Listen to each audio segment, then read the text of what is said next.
तीसरे स्कंद का जो है चौथा अध्याय शुरू करते हैं।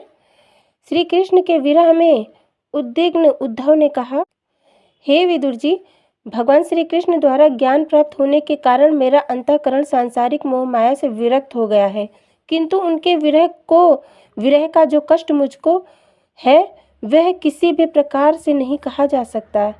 यदि आपको सुनना हो तो श्री मैत्रेय ऋषि से पूछ लेना, वे उस समय वहाँ उपस्थित थे और कुछ दिनों में यहाँ आवेंगे। इस समय प्रभु श्री कृष्ण चंद्र अंतर्ध्यान होना चाहते थे। उस समय मैत्रेय ऋषि ने प्रभास क्षेत्र में जाकर उन्हें प्रणाम किया था। उस समय श्री श्याम सुंदर ने कहा था, हे मैत्रेय जी, मैं तुम्हारी भावनाओं को जानता हूँ, अतः आप धीरज धरें। मेरी माया आपको नहीं सतावेगी कि आप मेरे भक्त और पूर्व जन्म के देवता हैं।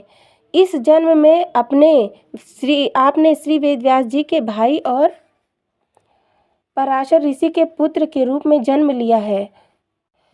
वात्स्यायन ऋषि ने जो भागवत धर्म आपसे कहा है, आप उसी धर्म का स्मरण करते रहें। उसी के द्वारा आप संसार सागर से पार हो जाएंगे। हे विदुर जी, सच्चिदानंद श्री कृष्ण चंद्र जी के यह वचन सुनकर मैत्रेय जी ने उत्तर दिया कि हे परब्रह्म प्रभु, आपके चरित्रों का ध्यान करते हुए मुझे बड़ा ही आश्चर्य होता है। स्वयं काल भी आपके सामने आंख उठाकर नहीं देख सकता है, परंतु आप जरासंध तथा कालैवान के सम्मुख पैदल भागे थे।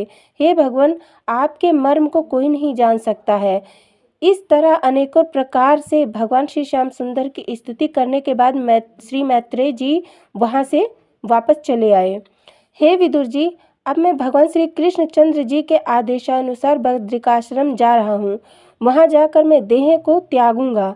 यद्यपि तुम यह कहो कि ज्ञान प्राप्त होने पर भी मेरे नेत्रों से जल क्यों बह रहा है और इस तरह शोक क्यों कर रहे हो, इस विषय में मेरा यह कथन है कि श्री कृष्ण चंद्र की दयालुता और स्नेह को स्मरण करके उनके बिछुड़ने का दुख मुझे एक पल के लिए भी नहीं भूलता है। मैं उसी ज्ञान के बल से अभी तक जीवित हूँ, नहीं तो भगवान श्री श्याम सुंदर जी के बिछुड़ते ही मेरे प्राण इस देह को त्याग देते। मुझे आपसे केवल यही कहना है कि भगवान श्री कृष्ण चंद्र जी ने भूमि का भार हरण करने के लिए अवतार धारण किया था। अतः हे विदुर जी, उन प्रभु की इच्छा को ही सर्वोपरि समझो। इतनी कथा कहकर सूत जी बोले, हैं शौनकादिक ऋषियों, जो मनुष्य भगवान श्री कृष्ण की लीलाओं को सुनते सुनते रोने लग जाते हैं, उनके जन्म जन्मों के पाप नष्ट हो जाते हैं। भगवान श्री कृष्ण चंद्र जी के अवतार की कथाओं तथा लीलाओं के सुनने व याद करने से बढ़कर कोई अन्य उपाय नहीं है मनुष्य के उद्धार।